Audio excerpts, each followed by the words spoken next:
कटहलगंज गांव एक बहुत ही खूबसूरत पहाड़ पर बसा हुआ गांव था। चारों ओर हरियाली ही हरियाली थी। बहती नदी, ठंडे ठंडे तालाब, ठंडी हवा और दूर दूर तक फैले हुए कटहल के खेत इस गांव की पहचान थे। कटहलगंज गांव प्रकृति की गोद में बसा हुआ एक अत्यंत सुंदर गांव था। इसी गांव में अर्जुन नाम का एक किसान अपनी पत्नी गौरी के साथ रहता था। अर्जुन अपनी पत्नी गौरी के साथ खेत में काम कर रहा था। तभी गांव का सबसे चतुर और धनवान व्यक्ति सुखदेव वहां आ पहुंचा। एक अर्जुन, तुम्हें और तुम्हारी पत्नी को खेत में मेहनत से काम करते हुए देखता हूँ तो बुरा मत मानना। मुझे खुशी नहीं होती बल्कि बड़ा अफसोस होता है। अर्जुन ने सुखदेव की ओर देखा। इसमें कौन सी नई बात है सुखदेव चाचा? हर किसान को देखकर आपको दुखी होता है। आज तक मुझे समझ में नहीं आया कि आपको खुशी क्यों नहीं होती। सुखदेव ने अर्जुन को गौर से देखा। देखो अर्जुन, मैं एक व्यापारी हूँ और हर किसी को व्यापारी की नजर से ही देखता हूँ। कटहलगंज का गांव कटहल की खेती के लिए प्रसिद्ध है। तुम लोग कितनी मेहनत से धरती का सीना चीर कर कटहल उगाते हो, लेकिन बिकता कितने दामों पर है? जहां तक मैं जानता हूँ तुम लोग बस 2 वक्त की रोटी ही खा पाते हो। हर इंसान 2 वक्त की रोटी के लिए ही रोज लड़ता है। पेट की आग बुझाने के लिए 2 रोटियां काफी होती हैं। हम गांव वाले खुश हैं। सुखदेव ने अर्जुन को गौर से देखा। देखो अर्जुन, तुम अपने गांव के सबसे समझदार व्यक्ति हो, इसीलिए मैं तुम्हें समझाना चाहता हूँ। हमारा कटहलगंज गांव पहाड़ों पर बसा हुआ है। यहाँ सैकड़ों टूरिस्ट आते हैं, लेकिन उन्हें मिलता क्या है? बस कटहल। वो कटहल की तस्वीर लेकर चले जाते हैं। सोचो, अगर यहाँ कटहल की खेती ना होकर 5 स्टार होटल बन जाए तो हमारे गांव का नाम कितना ऊंचा हो जाएगा। किसान वहीं आकर होटल में काम करें तो ज्यादा कमाएंगे, बच्चों को अच्छे स्कूल में पढ़ा पाएंगे और उनका भविष्य भी बन जाएगा। सुखदेव आगे कुछ कहने ही वाला था कि अर्जुन ने हाथ उठाकर उसे रोक दिया। बस सुखदेव चाचा, बस आप क्या कहना चाहते हैं मैं समझ गया हूँ। आपको बस एक लाइन में अपनी बात समझा देता हूँ। आप चाहते हैं ना कि किसान अपनी जमीन बेचकर 5 स्टार होटल में वेटर की नौकरी करे। ऐसा कभी नहीं होगा।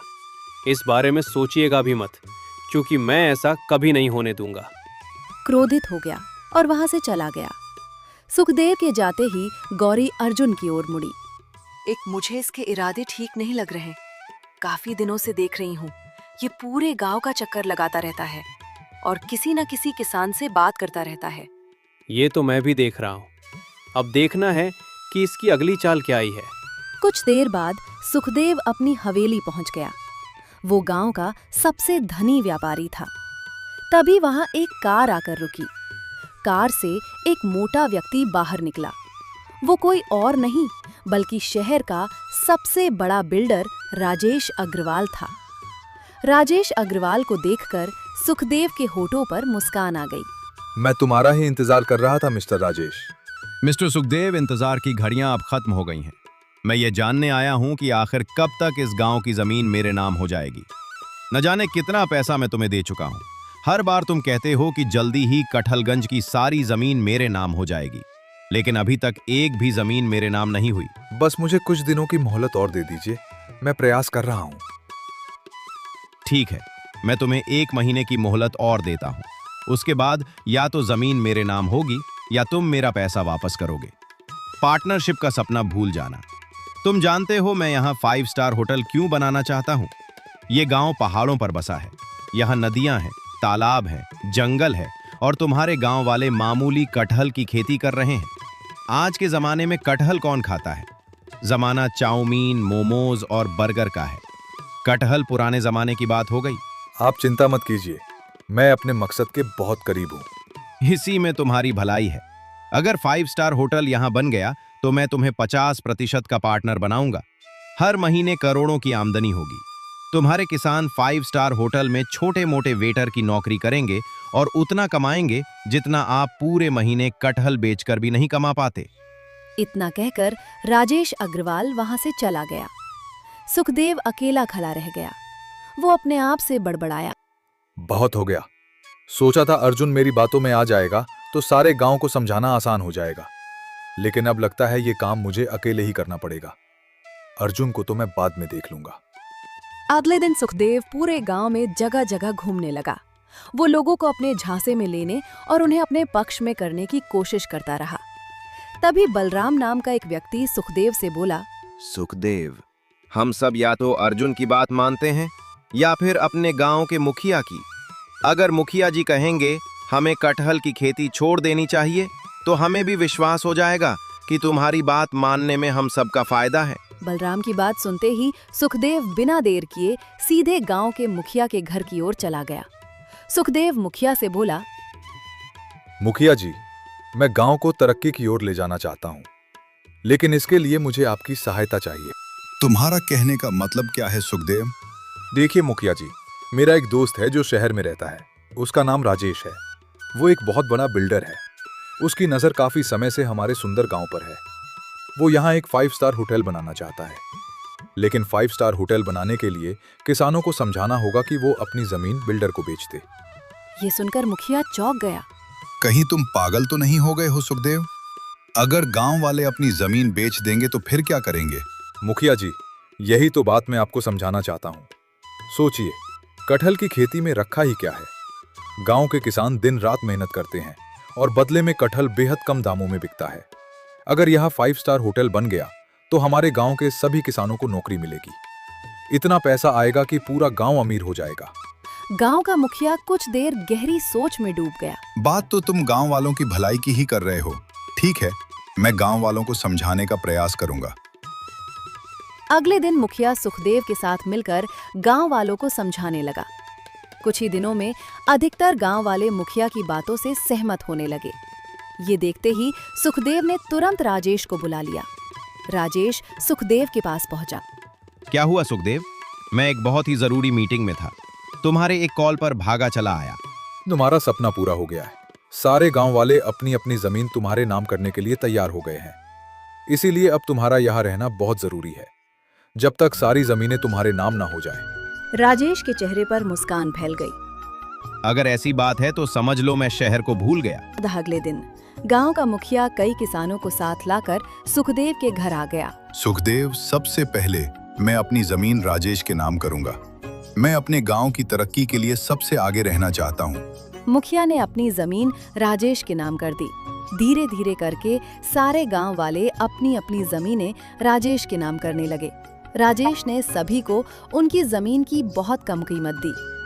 हो सकता है ये रकम तुम्हें कम लग रही हो, लेकिन विश्वास करो, जब 5 स्टार होटल बनकर तैयार हो जाएगा तब मैं तुम सबको वही नौकरी दूंगा और रोजगार मिलेगा। अगले दिन कुछ बचे हुए गांव वाले अपनी जमीनों के कागज लेकर सुखदेव के घर जाने ही वाले थे। तभी अर्जुन अपनी पत्नी गौरी के साथ वहां पहुंच गया। गांव वालों, ये तुम कैसी मूर्खता कर रहे हो? अपनी जमीन बिल्डर के नाम क्यों कर रहे हो? अपने सुंदर गांव को खुद ही क्यों मिटा रहे हो? उसी समय गांव का मुखिया वहां आ गया। अर्जुन, गांव की तरक्की के रास्ते में मत आओ। मुझे सुखदेव की बात समझ में आ गई है। हम सब मेहनत से कटहल उगाते हैं, लेकिन वो कितने दामों में बिकता है। जब 5 स्टार होटल बन जाएगा तब यही गांव वाले अच्छे कपड़े पहनकर वहां नौकरी करेंगे और अच्छी तनख्वाह पाएंगे। नौकरी करके कोई अमीर नहीं बनता। सोचिए, आज आप सब अपनी जमीन के मालिक हैं, लेकिन जब सारी जमीन बेच देंगे तब दूसरों के इशारों पर काम करने वाले मजदूर बनकर रह जाएंगे, और मजदूर कभी अमीर नहीं बनता। तभी वहां सुखदेव आ गया। गांव वाले सुखदेव की बातों में आ गए और अपनी अपनी जमीनें राजेश के नाम करने लगे। अर्जुन ने बहुत समझाने की कोशिश की, लेकिन उसकी बात किसी ने नहीं मानी। अब पूरे गांव में केवल अर्जुन की ही जमीन ऐसी थी जो सही सलामत बची हुई थी। सुखदेव और गांव का मुखिया बचे हुए गांव वालों को लेकर सुखदेव के घर पहुंचे। बाकी गांव वाले भी अपनी अपनी जमीनें राजेश के नाम करके अपने घर लौट गए। कुछ दिन ऐसे ही बीत गए। एक दिन राजेश सुखदेव से गंभीर स्वर में बोला, अब केवल एक ही जमीन बची है और वो है अर्जुन की। ये सुनकर सुखदेव चौंक गया। अरे छोड़िए, वो अपनी जमीन नहीं देता तो क्या फर्क पड़ जाएगा। तुम एक नंबर के बेवकूफ हो सुखदेव। अर्जुन की जमीन सबसे ज्यादा जरूरी है। उसके खेत के सामने नदी बहती है। उसके बिना 5 स्टार होटल नहीं बन सकता। जब तक अर्जुन की जमीन हमारे नाम नहीं होती तब तक ये काम पूरा नहीं होगा। फिर तो अर्जुन से बात करनी ही पड़ेगी।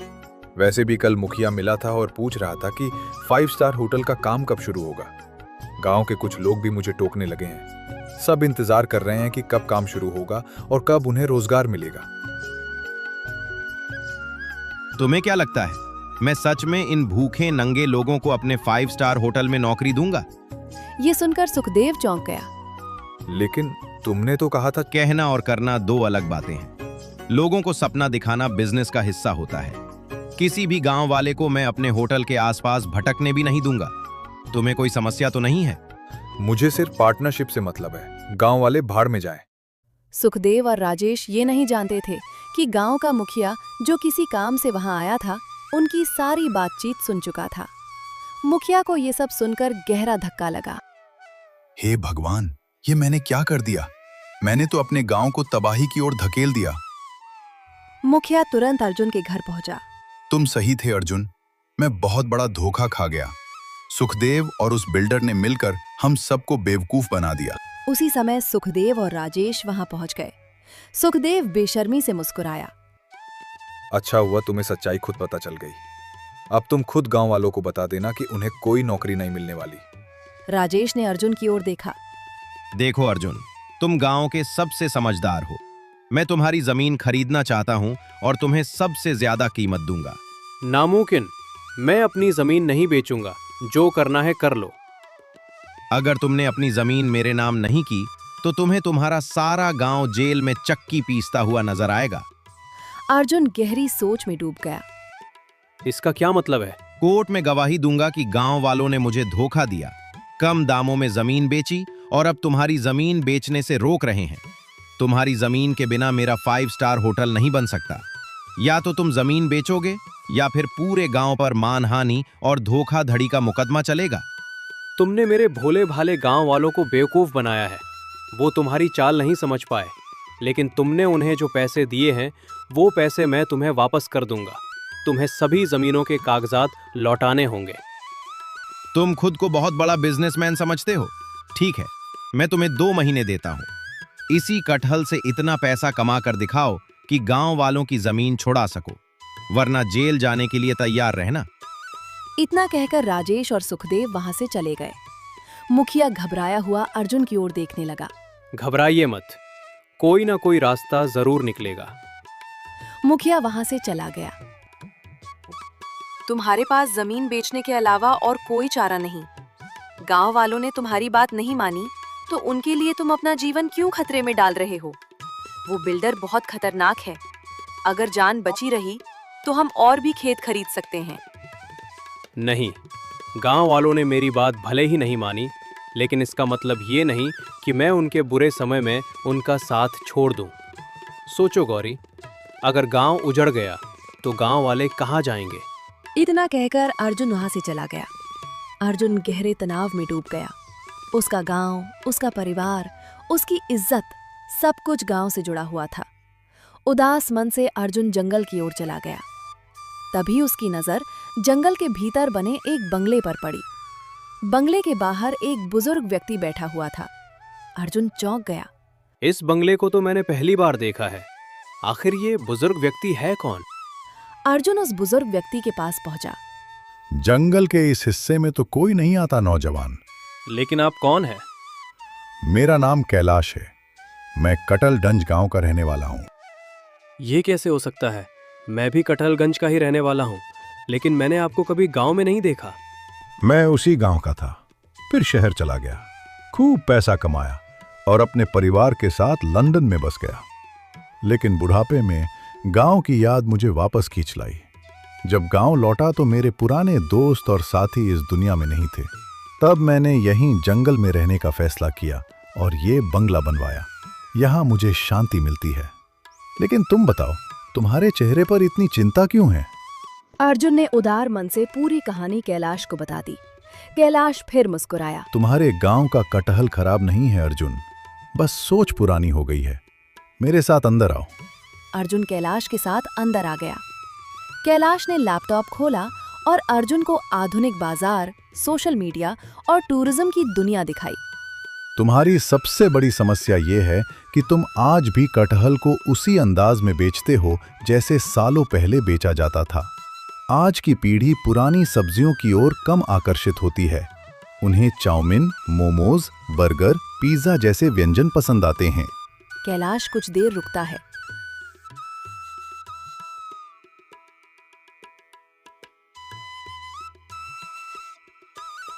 अर्जुन चौंक गया।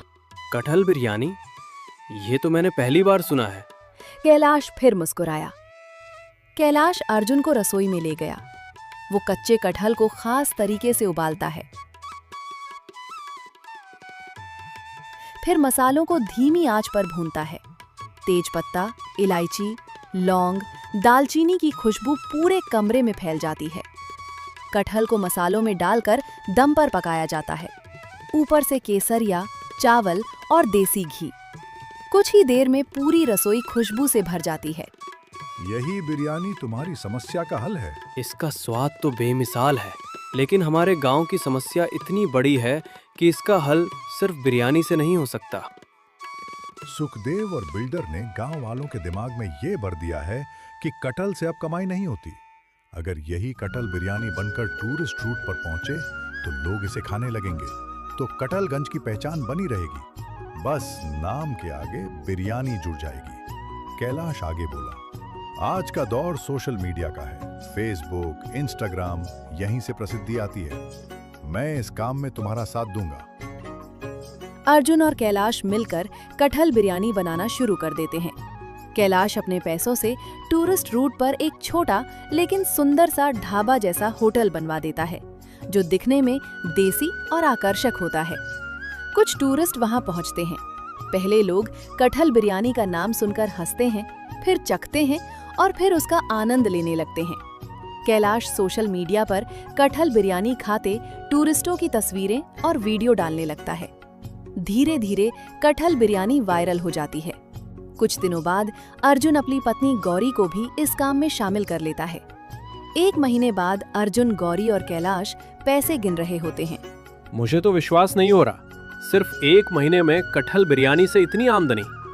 बिल्डर ने तुम्हें 2 महीने का समय दिया था। मुझे लगता है 1 महीने और लगेगा और तुम उसका पूरा पैसा लौटा सकोगे। अर्जुन के चेहरे पर उम्मीद की मुस्कान आ जाती है। 2 महीने पूरे होने को होते हैं। सुखदेव घबराया हुआ राजेश के पास पहुंचता है। हमारी योजना उल्टी पड़ गई। अर्जुन की कटहल बिरयानी हर जगह छा गई है। सोशल मीडिया पर उसी की चर्चा है। अब तो गांव वाले भी उसके साथ हैं। तुम चिंता क्यों करते हो? जहां वो बिरयानी बेचता है वहीं जाकर उसका काम तमाम कर देंगे। राजेश और सुखदेव गुस्से में अर्जुन